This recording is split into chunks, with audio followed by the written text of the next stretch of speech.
ஸ்ரீ மகாபெரியவா திருவடிகள் சரணம். நம்மளோட சேனலை தொடர்ந்து ஃபாலோ பண்ணுற அத்தனை பேருக்கும் நன்றி. நம்மளோட சேனலில் பொது பரிகாரங்கள், சக்தி மிகுந்த ஸ்லோகங்கள் அத்தனையும் கொடுத்துக்கிட்டு இருக்கேன்.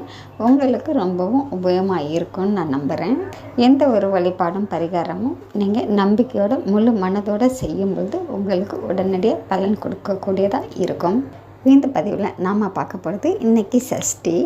தேய்பிறையில் வரக்கூடிய சஷ்டி ரொம்பவும் விசேஷமானது. நமக்கு தீராத பிரச்சனைகள் தீரவும், நோய் நொடிகள் தீரவும், எதிரிகளோட தொல்லை தீரணும் அப்படின்னாலும், கோர்ட்டு கேஸ் இந்த மாதிரி விஷயங்கள்லாம் நடந்துக்கிட்டு இருக்குது, அது இழுத்துக்கிட்டே இருக்குது, ஒரு முடிவுக்கு வரமாட்டேங்குது அப்படிங்கிறவங்களும் இந்த மாதிரி தேய்பிறையில் வரக்கூடிய சஷ்டியில் எந்த விஷயம் நடக்கணும் அப்படின்னு நீங்கள் நினைக்கிறீங்களோ அதை மனசார வேண்டிக்கிட்டு நீங்கள் விரதம் இருக்கணுங்க.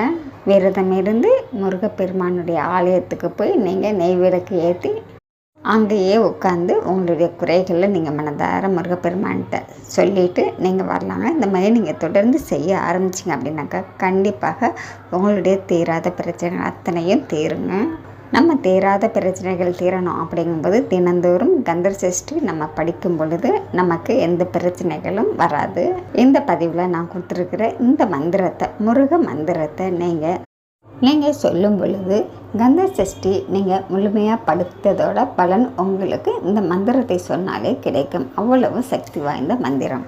அதனால் நீங்கள் இந்த மந்திரத்தை தினந்தோறும் சொல்லுங்கள். கண்டிப்பாக தீராத பிரச்சனைகள் அத்தனையும் உங்களுக்கு தீரும். நாம் அடுத்த பதிவில் பார்க்கலாம். நன்றி.